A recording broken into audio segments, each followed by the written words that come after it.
Sud Radio, les vraies voix qui font bouger la France. 19h-20h, les vraies voix qui font rouler la France. Bonjour, bienvenue dans Les Vraies Voix qui font rouler la France.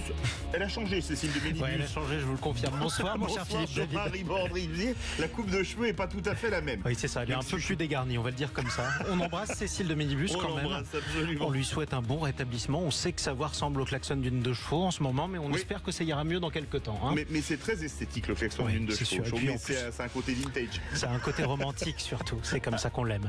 Absolument. Au sommaire de cette émission, l'industrie en souffrance, le panorama mobiliance du véhicule industriel et utilitaire montre que les professionnels s'inquiètent. Oui, on reviendra notamment sur les suppressions de postes qui sont annoncées dans l'industrie.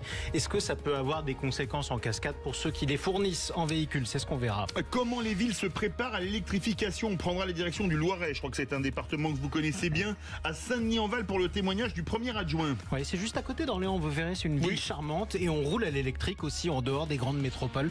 C'est ça qui est important de rappeler. Et ensuite, leur métier devient de plus en plus dangereux, et ça leur coûte cher. Nous parlerons des professionnels de la fourrière. Qui n'est jamais allé à la fourrière, vous? Ah ben moi, j'ai jamais eu de véhicule en fourrière. Mais figurez-vous que ça m'est arrivé. Donc voilà, sachez aussi que ça devient un métier dangereux pour ceux qui l'exercent, à tel point que les assureurs les considèrent comme un métier à risque. Ils nous expliqueront pourquoi. Voilà pour le programme, mon cher Philippe. Les vraies voix Sud Radio. Et direction Toulouse pour le coup de gueule de l'auditeur. Bonsoir Gérard. Bonsoir, vraie voix, Sainte-Cécile. Bonsoir quand même. Bonsoir à vous, mon cher. Alors vous, c'est sur l'État qui va réduire les bonus en 25 sur les voitures électriques. Oui, je voulais dire un coup de gueule contre ça, puisque apparemment dans le projet de budget, en 2025, il y aurait des aides sur les voitures électriques qui seraient réduites de 52%. Ce qui n'est pas un bon signe pour le développement de ce mode de déplacement, de mobilité. Voilà. Et donc, je pense que ça va être... les voitures électriques aujourd'hui, à minima, une Zoé, j'ai regardé un petit peu, ça vaut autour de 30 000 euros, 37 000 euros. Avec le bonus, ça va aller 32 000. Ben, il sert plus de bonus, s'il est divisé de moitié, ce sera 32. Et donc, je ne sais pas qui peut acheter une voiture à 32 000 euros pour rouler à l'électrique avec une autonomie de 200 ou 300 km maxi. Vous roulez à l'électrique, vous, Gérard? Oui, je roule depuis plus de 10 ans, 12 ans, 2013 en fait. J'ai eu la première Smart électrique de Haute-Garonne. Ah, vous êtes un pionnier quand même. Et actuellement, j'ai une Smart plus récente et une Ioniq 6 de Hyundai. Hyundai, oui. Alors, c'est quoi, Gérard, votre trajet quotidien habituel avec votre voiture électrique? Sur quelle durée, d'où à où?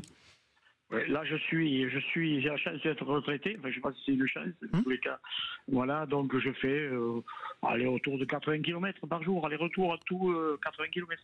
Ah oui.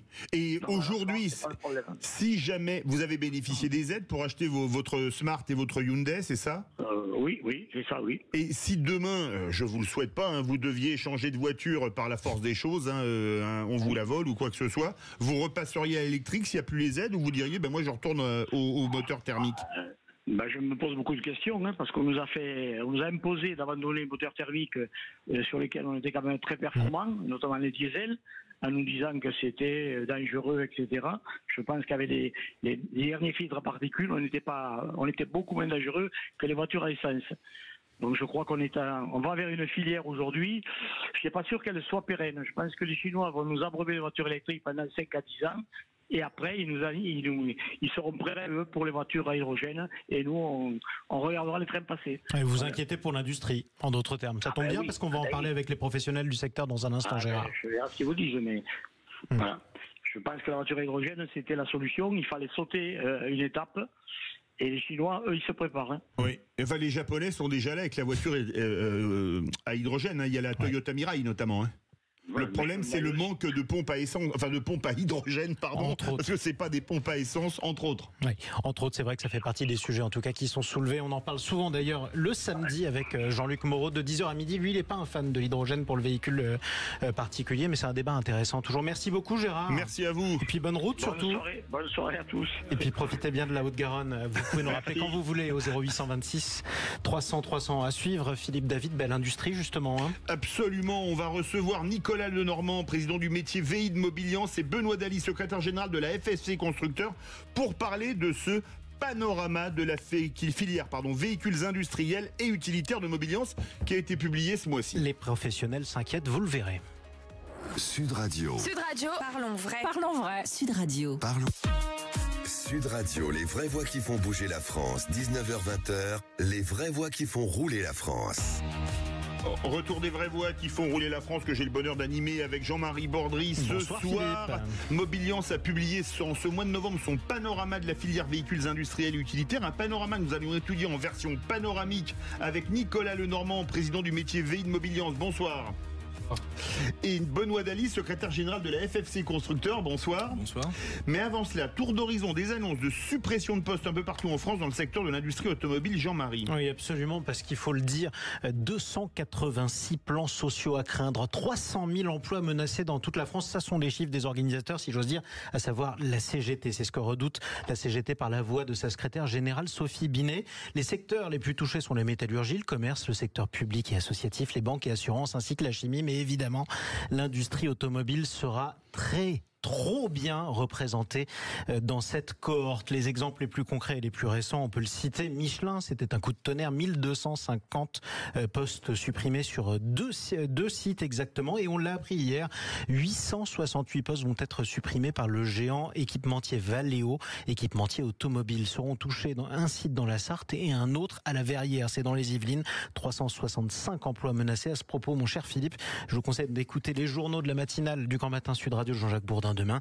Reportage à suivre de Clément Barguin auprès des salariés de Valeo qui évidemment s'inquiètent. Seule lot de consolation, c'est pire en Allemagne. Oui, c'est encore pire en Allemagne, pays ô combien plus industriel.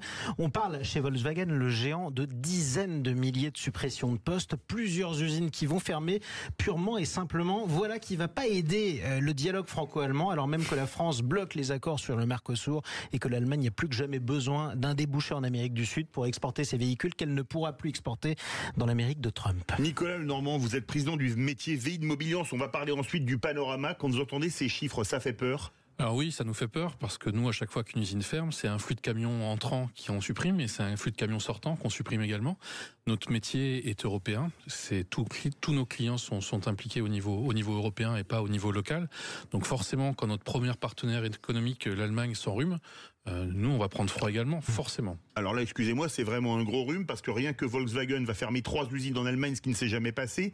Et ThyssenKrupp, le sidérurgiste allemand, d'ailleurs c'est le dernier sidérurgiste vraiment européen qui reste, les autres sont devenus indiens ou chinois, va supprimer 11 000 postes. Oui, vous avez tout à fait raison.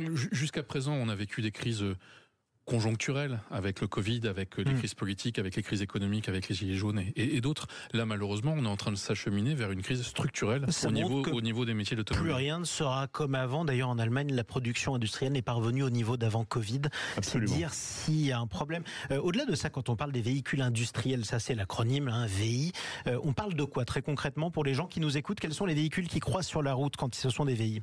Alors dans nos métiers, quand on parle de véhicules industriels, on va parler de tous les véhicules automobiles de plus de 3,5 tonnes, les camions bien évidemment, les tracteurs routiers avec les semi-remorques et les remorques derrière, mais également tous les véhicules de transport en commun de personnes, les cars et bus. Et généralement, on inclut également tous les véhicules professionnels, les fourgons utilitaires en fait. Oui, les fourgons utilitaires, ce genre de choses, les grosses pelleteuses, je suppose, ça peut arriver. Bien sûr, les véhicules bennes ou les petits véhicules les bennes, etc. En fait, tous les véhicules en fait, à usage professionnel. Les toupies à béton et tutti quanti. On parle de véhicules industriels pour parler de véhicules professionnels. C'est ça. Benoît Daly, vous êtes secrétaire général de la FFC Constructeurs. Tout d'abord, pour revenir sur ces infos, ça vous fait peur? Alors ça nous fait pas peur parce que les successions de crises ont fait qu'on a pris l'habitude et avoir une certaine agilité au niveau des entreprises pour s'habituer à l'incertitude.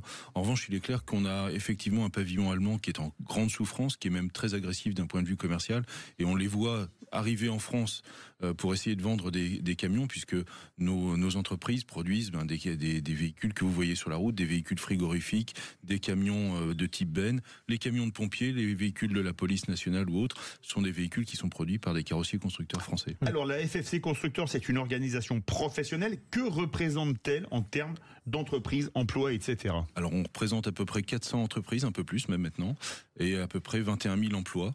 Donc c'est un petit secteur au sein de l'automobile, automobile, mais c'est un secteur stratégique parce que les véhicules qu'on fournit, justement, sont des véhicules qui sont éminemment indispensables pour les professionnels, pour différents métiers, que ce soit pour le bâtiment, pour les véhicules, le pompier, etc. Quand on parle de Made in France, là concrètement, on est en plein dedans. Ça fait combien d'emplois ? On est sur 21 000 emplois. 21 000 emplois en France. Et à ce stade, là j'ai parlé de chiffres, d'annonces qui sont inquiétantes. Est-ce que des plans dont je viens de parler, par exemple, pourraient concerner aussi malheureusement des entreprises de votre secteur ? Alors fort heureusement non, parce qu'on a justement, on a connu les crises antérieures, avec ensuite le rebond nécessaire et les difficultés de recrutement. Donc les entreprises s'efforcent de préserver au contraire les forces vives dans leur sein, de façon à ce qu'on puisse repartir assez rapidement, parce qu'on espère un redémarrage mi-2025. Tout porte à croire que c'est encore envisageable. Alors, quand on regarde le panorama, je vous montre la page d'en-tête, il prête à l'inquiétude, Nicolas Normand, avec un nombre record d'entreprises touchées par une procédure collective et des emplois menacés. Alors, a priori, si je regarde un graphique au début, c'est près de 35 000 entreprises touchées et près de 100 000 emplois menacés, c'est bien ça ? Alors, c'est bien ça au niveau national, pas dans nos métiers, bien évidemment, et bien heureusement. Je dirais que dans notre cas, on est plutôt sur une belle journée d'automne. L'année 2024 est encore plutôt favorable et on va faire une bonne année. En revanche, quand on regarde les rentrées de commandes qu'on peut avoir, quand on regarde les perspectives, qui vous inquiète. Exactement. L'hiver arrive en 2025, très clairement. Alors, une des problématiques majeures pour la profession, ça a été a priori l'explosion des cours de l'acier, qui après un pic au moment du déclenchement de la guerre en Ukraine est retombé, mais reste quand même 40% supérieur à son cours de 2019. Est-ce que vous avez pu imputer une partie de cette inflation subie à vos clients ? C'est inévitable de transcrire ceci dans les tarifs, dans la mesure où les marges des entreprises sont pas à deux chiffres, loin s'en faut. Mais il faut malheureusement, mais toutes les matières premières pratiquement ont pris des envolées substantielles, que ce soit sur l'aluminium, les aciers, les alliages évidemment, les alliages divers, et puis tout ce qui est aussi autour de l'électronique. Le cuivre n'est pas retombé non plus. Donc il y a tout ce qui est composant des véhicules, a pris une hausse, et puis l'inflation elle est passée aussi dans les salaires.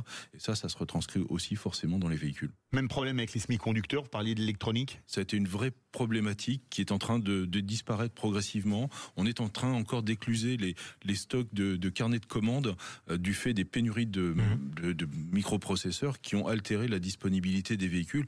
On est passé de 12 semaines à pratiquement 12-15 mois dans des délais 15 mois, ça veut dire que si moi j'ai une PME aujourd'hui et je commande on va dire un semi-remorque, je vais l'avoir dans 15 mois. Aujourd'hui vous l'aurez peut-être dans un peu moins de temps, mais c'est à peu près les délais qu'on a constatés en 2024. On carrossait encore en 2024 des véhicules commandés en 2022. Ouh là là, effectivement. La profession, c'est probablement une des rares encore dans ce cas, regroupe 47% d'ouvriers qualifiés. Quelles sont les qualifications requises pour intégrer vos professions dont vous parlez dans le panorama ? Alors c'est vrai qu'on a encore très largement des garagistes. On a besoin aujourd'hui de mécaniciens, on a besoin de carrossiers, on a besoin d'électriciens, puisqu'on électrifie également le parc poids lourd. C'est ce qu'on appelle du rétrofit ?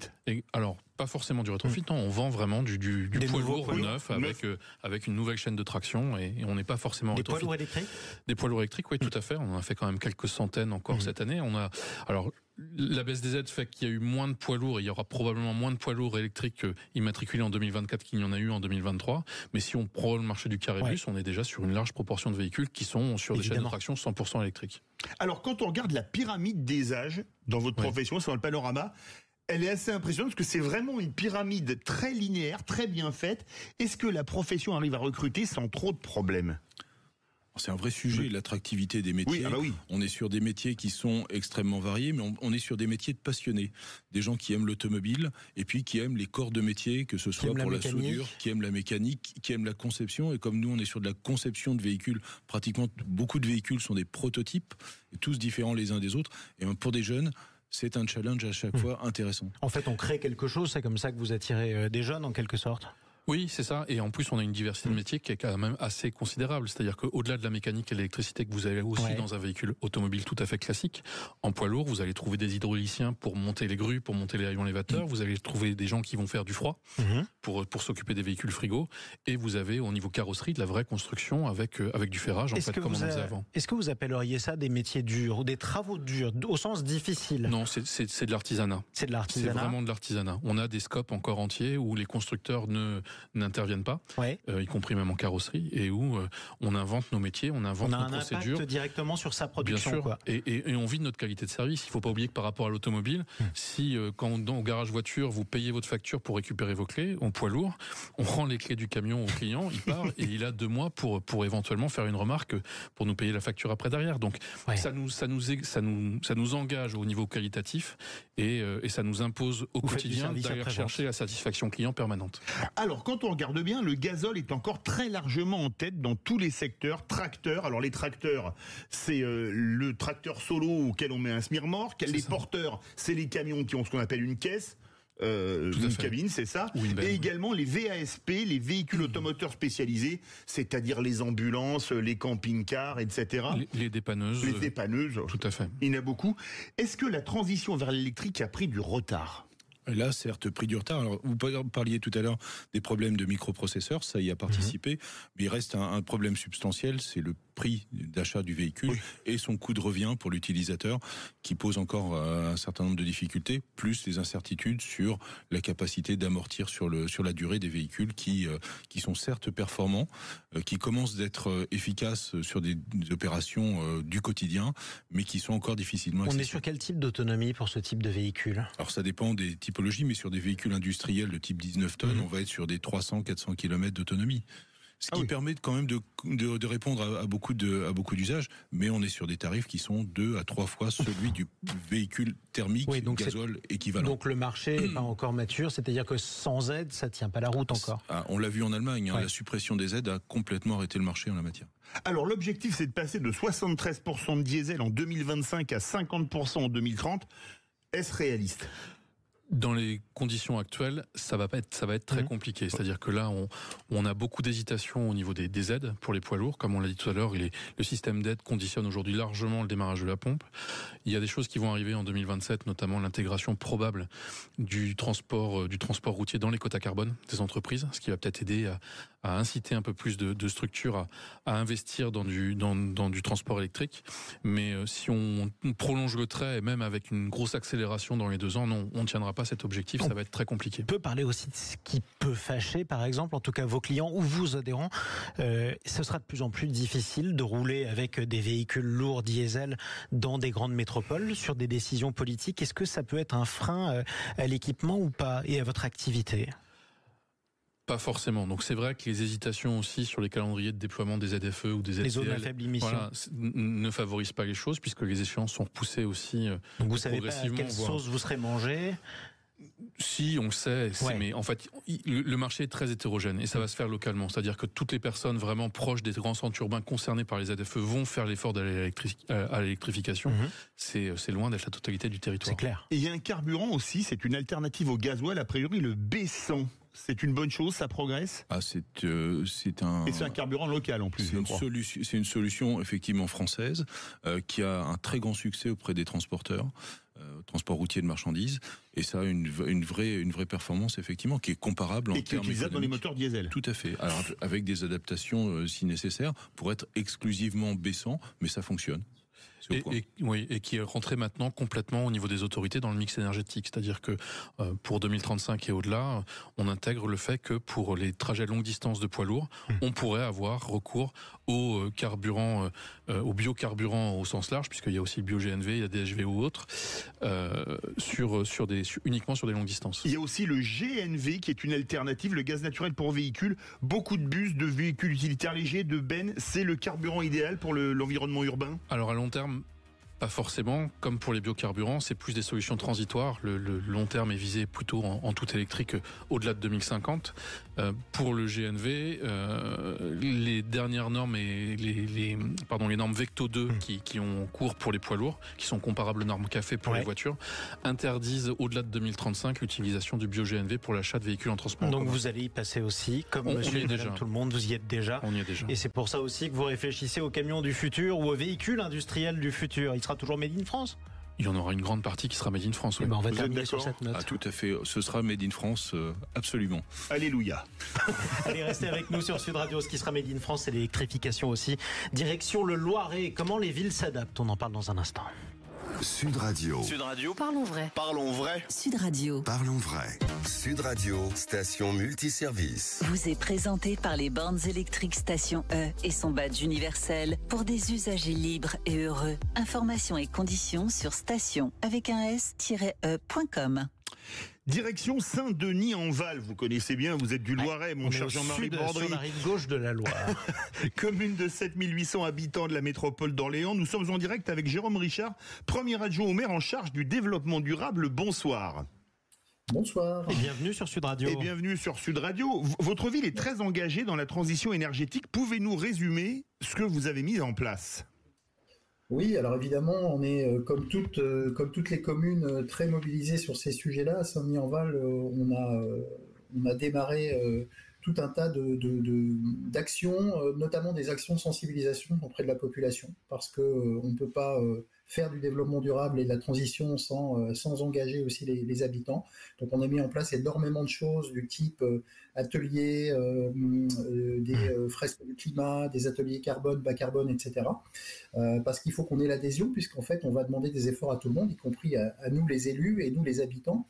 Et donc en fait on a créé aussi un service développement durable dans une petite commune de 7800 habitants, c'est relativement rare, mais on a fait ce choix parce que c'est transversal, parce qu'il faut mobiliser l'ensemble des services, parce qu'il faut travailler sur la voirie, le bâti, la vie au quotidien, l'associatif. Et on a aussi décidé de commencer à agir avec les moyens que l'on a pour une petite commune, notamment sur un schéma directeur immobilier et énergétique, pour ensuite envisager l'avenir, c'est-à-dire pouvoir se projeter sur les 10, 15, 20 prochaines années, sur les travaux qu'on aura à faire, sur l'isolation des bâtiments, sur la baisse des coûts aussi de ces bâtiments, de façon à être beaucoup plus efficient. Et puis, caler le discours aussi avec ce qu'on raconte, c'est-à-dire le changement climatique, on est tous acteurs, et nous les premiers. Et nous, on a une responsabilité en tant qu'élus de pouvoir agir à ce niveau-là. Et voilà, donc on a travaillé sur l'éclairage public, sur des petites choses. Concrètement, ça donne quoi sur l'éclairage public, par exemple ? Comment avez-vous travaillé ? Alors on a fait ce qu'on appelle du relamping, vous connaissez le terme. Oui. On a changé, on est passé d'éclairage très qui consommait énormément à des éclairages LED. On a aussi éteint la nuit. Ça fait très longtemps à Saint-Denis-en-Val, ça fait une dizaine d'années, je pense maintenant, qu'on a éteint les éclairages sans que ça cause des mois particuliers et de problèmes particuliers. Et là, la facture a nettement baissé puisqu'on est de l'ordre de 30 000 € par an, je crois. Alors, Jérôme Richard, une chose importante pour demander aux gens des efforts, il faut communiquer. C'est important pour construire et accompagner vos projets ? Oui, c'est important. Et la communication, c'est d'abord créer des points de contact avec notre population. C'est créer des moments, c'est créer des ateliers, c'est créer des ateliers cuisine sans déchets, c'est pour la salle de bain, c'est créer des moments autour du vélo, c'est créer des moments d'échange, des moments de partage. C'est super important et on voit qu'on a une belle adhésion de nos habitants et ça fait plaisir parce que du coup, ça crée aussi du lien entre de nouveau les élus et la population. Je trouve que c'est assez formidable de pouvoir avoir des moyens d'action où on peut se retrouver sur des choses non polémiques, sur des choses qui sont des communs. Et donc, c'est ce qu'on fait. Donc, la communication, c'est important, oui. Et en termes de décarbonation des transports, vous en êtes où sur les bonnes bornes de recharge, pardon ? Alors, nulle part jusqu'à bientôt. En fait, on avait sur la commune une seule borne qui avait été installée il y a quelques années par notre métropole, qui est une borne basse, qui est pas très efficace et qui ne suffit pas évidemment aux besoins et à tout ce qu'on fait aujourd'hui en termes d'électrification des véhicules. Et donc en fait, on s'est très vite posé la question d'une solution, mais il faut des moyens. Et vous allez inaugurer les premières stations multiservices dans la métropole d'Orléans le 19 décembre prochain. Quels sont les points que vous retenez pour votre collectivité ? Alors, premier point, la recharge a un coût raisonnable, c'est-à-dire que le choix que l'on a fait est tout à fait intéressant de ce point de vue-là. Et puis, l'aspect multiservice. Il ne faut pas oublier que dans une commune comme Saint-Denis-en-Val, la Poste se désengage. On a besoin aussi de multiservices et notamment le retrait de colis, alors que ça soit ceux de la Poste ou d'autres opérateurs. Mais en l'occurrence, on a ces besoins-là qui naissent et qu'il faut qu'on assume. C'est des transferts de charges de services publics qui ne se font plus. Et on a trouvé assez malin ce côté multiservice de Station E en l'occurrence pour pouvoir nous accompagner sur cette transition. Merci beaucoup. Bravo surtout. Et bravo, oui. Merci. Qu'est-ce qu'on dit aux gens du Loiret, Philippe David? Alors, excusez-moi, vous êtes du Loiret, vous allez peut-être les expressions. Qu'est-ce qu'on dit aux gens du Loiret? On leur dit bravo. On leur dit bravo aux gens du Loiret. Bravo aux gens du Loiret. Comment on appelle les habitants du Loiret? Excusez-moi, j'ai une petite faiblesse. C'est très nouveau, ça s'appelle les Loiretains. Les Loiretains. Bravo. Ça a 15 ans, 10 aux ans. Loiretains. Et comment est-ce qu'on appelle les habitants de Saint-Denis-en-Val, les Dionysiens-en-Val? Les Dionysiens tout court. Voilà. Écoutez, les Dionysiens tout court, au moins c'est très simple. Merci beaucoup à vous, Jérôme Richard, premier adjoint au maire en charge du développement durable. Allez, il est 19h35 sur Sud Radio. Vous êtes peut-être sur la route, alors soyez prudents si vous nous écoutez en conduisant. Quoi qu'il en soit, à suivre sur Sud Radio, la Fourrière. Vous n'avez pas envie d'y aller, mais ça vous arrivera peut-être un jour. On va parler de ce métier qui devient dangereux pour ces professionnels. On vous explique pourquoi dans un instant. Sud Radio, station multiservice. Vous a été présenté par les bornes électriques Station E et son badge universel pour des usagers libres et heureux. Informations et conditions, station avec un s-e.com. Sud Radio, les vraies voix qui font bouger la France. 19h-20h, les vraies voix qui font rouler la France. Les vraies voix qui font rouler la France en compagnie de Jean-Marie Bordry. On va désormais parler, puisqu'on est avec Mobiliance, un partenaire historique, avec Sud Radio, des fourrières automobiles, un service public dont la pérennité est menacée. Nous sommes en compagnie de Sylvain Cantrel, président du métier dépannage, remorquage et fourrière chez Mobiliance. Bonsoir. Bonsoir, messieurs. Et bienvenue sur Sud Radio. On peut peut-être commencer par un petit sondage, tiens, autour de la table. Qui est déjà allé à la fourrière chercher son véhicule? Alors moi, jamais. Personne? Il n'y a que moi? Je suis le seul mauvais élève, mais écoutez, pardon. Sylvain Cantrel, jamais une fourrière? Si? Non, jamais. Jamais. Si, une fois en Corse pour tout vous dire. Ah. Notre réalisateur Maxime de la Fourrière ou pas? Jamais, Aude. Écoutez, il n'y a que moi. Il n'y a que moi et notre invité. Vous êtes le hooligan de Sud Radio. C'était une sortie carrossable. Voilà, j'aurais pas dû me garer devant, j'avais pas fait attention, ça arrive. Alors, Sylvain Cantrel, vous faites état, notamment pour la profession fourrière, et vous faites également dépannage, remorquage, d'une augmentation des incendies volontaires, c'est-à-dire que notre métier est un métier qui est devenu un métier à risque. Et quand on enlève des véhicules en fourrière, il se peut que ces véhicules soient des véhicules pour des... comment je peux vous dire ça Vous allez me décrire les faits. Concrètement, vous me parlez d'incendie volontaire qui touche parfois vos collègues ou vos adhérents. Ça se produit comment? C'est le véhicule qui est à l'intérieur de la fourrière qui est ramené, qui prend feu? Ou alors sont des gens qui font une intrusion, qui commettent une intrusion et qui jettent un cocktail Molotov, par exemple? Qu'est-ce qui se passe? Alors, deux sujets par rapport à ça. C'est que soit on a le véhicule d'un contrevenant qui est mal stationné et il n'y a pas de souci par rapport à ça, soit... Nous avons des véhicules qui sont des véhicules que l'on doit emmener pour des problèmes de sécurité. De sécurité, voilà. D'accord, voilà. Donc, ce qui fait que vous avez ensuite des incendies volontaires dans vos fourrières. Ça arrive, on a des chiffres par exemple? Alors, on n'a pas de chiffres concrets aujourd'hui. En revanche, on a de plus en plus de nos adhérents qui ont des complexités pour se faire réassurer derrière. C'est-à-dire qu'ils vont voir l'assureur leur dit « Pardon, mais monsieur, vous avez une fourrière, c'est aujourd'hui un métier à risque, par conséquent, je ne vous assure pas. » On va y revenir dans un instant. Ce qu'on peut dire aussi, c'est les incivilités auxquelles vous faites face. Évidemment, on n'est jamais content d'aller à la fourrière récupérer sa voiture. Je peux vous raconter comment ça se passe. Vous ne retrouvez plus votre voiture. D'abord, vous vous inquiétez. Vous faites 3 fois le tour du pâté de maison, vous demandez si vous l'avez garé 2 rues plus loin, puis à la fin, vous comprenez que c'était la fourrière. Vous y allez, vous n'êtes pas content, vous payez et vous repartez avec. Parfois, ça se passe très mal pour vos adhérents, en fait. Exactement. Il y a une vraie complexité par rapport à nos compagnons qui. Qu'est-ce qui leur arrive? On leur dit quoi? On les insulte? On les frappe parfois? Alors, on les frappe pas parce que. Alors, bonne question, monsieur. Merci. Bonne question parce que aujourd'hui, très clairement, on est contraint, si vous voulez, de mettre des barrières frontales de façon à ce que il n'y ait pas de contraintes physiques autour de ça. Donc vous vous protégez par une vitre en verre ou en plexiglas pour être sûr que vos salariés ne reçoivent pas un coup de poing. Vous en êtes là quand même. Alors, ce ne sont pas nos salariés, c'est des compagnons. Bien sûr, mais en tout cas pour vos collègues, quoi, ça revient au même. Hein. Vous êtes obligé de vous protéger. Et ça, c'était pas le cas il y a 20 ans. C'était pas le cas il y a 20 ans, non. Alors, vous demandez en conséquence une hausse de votre tarif de combien et qui a le pouvoir de décision? Parce que c'est des tarifs réglementés que vous avez. Alors, les tarifs sont réglementés, bien sûr. Nous, ce qu'on demande, c'est une majoration sur le tarif de nuit. Parce que, inévitablement, aujourd'hui, nos compagnons, et je les considère toujours comme ça, travaillent la nuit avec des conséquences financières importantes, financières.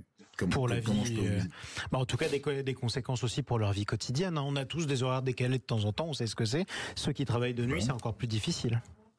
Voilà, tout à fait, exactement.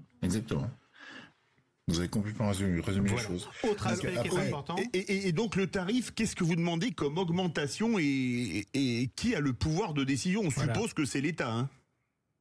Alors, c'est l'État, c'est le ministère de l'Intérieur, le ministère de la Justice, ça on pourra en parler plus tard. Simplement, c'est que aujourd'hui, on a des tarifs qui ont été négociés sur le domaine autoroutier et on a une augmentation de 50% de tarifs de nuit qui correspond à à une hausse des difficultés, par exemple, je suppose, si vous avez eu une augmentation de 50%. Globalement, vous allez m'expliquer simplement comment ils sont calculés, vos tarifs. Si, par exemple, je suis en ville, ma voiture est enlevée parce que je suis garé à un mauvais endroit, je suppose que ça ne me coûtera pas la même chose que si je suis dans un endroit beaucoup plus sensible. Il doit y avoir un barème, je suppose, pour ça. Non, le tarif aujourd'hui, le tarif est unique sur tout le territoire. Et c'est ça qui vous pose problème ? Alors, ce qui nous pose problème aujourd'hui, c'est qu'on a une différenciation du tarif sur les grandes villes et sur les donc Paris, Lyon, Marseille et sur les petites. Et voilà. Aujourd'hui, très très clairement, ça vous convient pas? Non.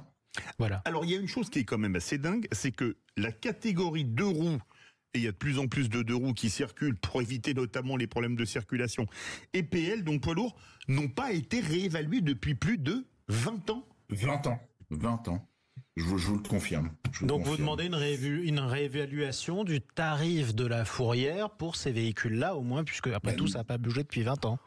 Mais oui, alors très clairement. Donc aujourd'hui, la fourrière, ça permet une fluidité du trafic routier, parce que imaginez quand même que si on n'enlève plus les véhicules, on a un problème autour de ça.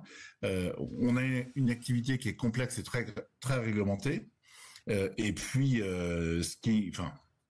moi, en tant que contribuable, ce qui me gêne, c'est que aujourd'hui, c'est le contribuable qui paye pour les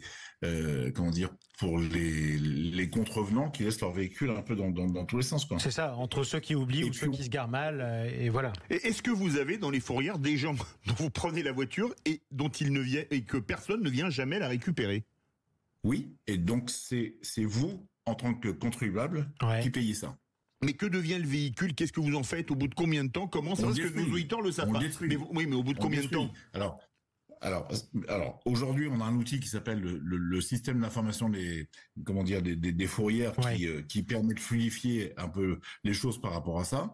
Mais je suis contraint de vous dire que c'est vous, en tant que contribuable, qui payez la destruction, l'enlèvement, la destruction des véhicules. Et vous préféreriez que ce soit pris en charge par ceux qui se garent mal et qui vont à la fourrière, c'est-à-dire en augmentant le tarif pour la fourrière. Ce qui peut paraître logique comme raisonnement. Tiens, j'ai une question un peu plus insolite à vous poser, si vous le permettez, parce que j'ai autour de moi des professionnels du véhicule industriel. Est-ce que ça vous est arrivé de voir entrer dans une fourrière un bus, par exemple, ou alors un poids lourd, ou alors un véhicule industriel? Oui, racontez-moi ça, je veux savoir. C'est un vrai sujet. Comment ça se fait? Vous aviez monsieur Lenormand peut-être. Exactement, j'ai vos collègues autour de la table de Mobiliance. Tout à fait. Comment un bus ou alors un poids lourd a pu arriver dans une de vos fourrières? Je veux que vous me racontiez ça. Parce que on a une capacité technique à enlever ces véhicules-là, et à un moment, si vous voulez, le propriétaire d'un véhicule, enfin aujourd'hui par rapport aux tarifs qui sont appliqués, je me mets à la place d'un propriétaire de véhicule poids lourd, il a intérêt. Il a franchement intérêt à laisser son véhicule sur le bord de la route. Pourquoi Pourquoi il a intérêt à le laisser sur le bord de la route ? Parce que le tarif n'est pas le même qu'un enlèvement, qu'un dépannage. D'accord, effectivement. Bon, ça c'est important. On va arriver on approche de la fin de l'émission. Je pense que vous êtes concernés comme tous les chefs d'entreprise par les discussions du budget qui se décident en ce moment. Il y a une inquiétude fiscale pour certaines entreprises. On ne sait pas qui aura des aides, qui en perdra. Quel message vous avez tous autour de la table à faire passer à nos décideurs en ce moment, qu'il y ait ou pas un prochain budget ? Nicolas Lenormand. Pour moi, ce serait plutôt les aides à l'apprentissage. Au moment où on licencie, l'apprentissage peut être aussi une aide à la reconversion. Les futurs employés avec une difficulté budgétaire passagère. Benoît Daly, pour vous, qu'est-ce que vous attendez des mesures budgétaires ? Nos chefs d'entreprise sont des créateurs d'entreprises, d'emplois. Ils créent au quotidien, ils innovent pour créer des véhicules. Laissez-les tranquilles, fiscalement, s'il vous plaît. Et pour vous, Sylvain Cantrel, qu'est-ce que vous attendez ? Pour les fourrières ? Alors, au niveau des fourrières, ce que j'attends, c'est que on puisse avoir un lien entre le ministère de la Justice et le ministère de l'Intérieur, qu'on n'ait plus une barrière complètement infranchissable par rapport à ça, parce que aujourd'hui, il y a une quantité de véhicules qui peuvent être rapporter de l'argent au niveau de la Grasc ou au niveau de l'État, on a une vraie difficulté aujourd'hui sur cette barrière complètement infranchissable. Bon, écoutez, le message sera passé sur Sud Radio. Merci de l'avoir porté, en tout cas. Merci, Sylvain Cantrel. Je le porte aussi auprès d'un sénateur que j'ai contacté ce matin, parce que il y a un moment, faut se mettre les vraies réalités en face des problématiques quotidiennes, quoi. Ça tombe bien, il y a peut-être plusieurs sénateurs qui vous écoutent en ce moment sur Sud Radio. Voilà. Merci beaucoup. J'en suis ravi, si c'est le cas. Merci beaucoup, Sylvain Cantrel. Merci à vous, Nicolas Lenormand. Merci à vous, Benoît Daly. Merci à vous, Jean-Marie Bordry. Ça fait longtemps qu'on n'avait pas fait d'émission ensemble. Oui, ça fait longtemps. C'était un vrai plaisir. Ça ne nous rajeunit pas. Qu'est-ce que vous voulez que je vous dise ? Maintenant, c'est le But Football Club. On va commencer par une question qui n'a rien à voir. Bonsoir, Lionel Rousseau. Bonsoir. Avez-vous déjà eu un de vos véhicules en fourrière ? Parce qu'il n'y a que Jean-Marie Bordry qui soit un hooligan dans cette radio. Ça ne m'est jamais arrivé. Donc Jean-Marie Bordry, vous êtes vraiment le hooligan de Sud Radio. Mais parce que Jean-Marie Bordry est un rebelle, tout simplement. Vous ne saviez pas ça. Vous ne saviez pas que Jean-Marie Bordry était un rocker, une star du rock. Il se comporte comme tel, en tout cas. Oh, c'est même plus un rock, c'est du punk, là, carrément. Cela dit, moi j'ai un groupe de rock qui arrive dans quelques minutes avec Michel Moulin à la basse, Karim Zeribi à la guitare, Benjamin Danet à la batterie et au chant, bien sûr, Jimmy Algerino. L'Algérino, qui va parler notamment de l'actualité du football. La semaine de Ligue des Champions, on va revenir sur le nouvel échec du Paris Saint-Germain. Le PSG va-t-il imploser ? Parce qu'on ne voit pas du tout où on en est dans la stratégie et que fait véritablement Luis Campos pour que ce club progresse. Et nous évoquerons aussi les petits soucis de Kylian Mbappé. Le cauchemar continue, un penalty raté avec le Real Madrid. Et puis surtout, il n'a pas le moral, il a le spleen. Est-ce que vous pensez autant de mal que moi de l'arbitre de Monaco-Benfica hier soir ? Non, parce que moi j'essaie d'être bienveillant avec les gens. Oui, voilà, c'est ça. Il y a un punk et un voyou, ça c'est du Lionel Rousseau dans le texte. Ça c'est les vraies voix. C'est les vraies voix et tout de suite c'est le But Football Club. Allez, on se retrouve demain 17h pour les vraies voix. Merci encore Jean-Marie Bordry et tout de suite Sud Radio à votre service avec Cécile de Bénibus. À demain 17h et surtout tout de suite le But Football Club avec cette joyeuse bande.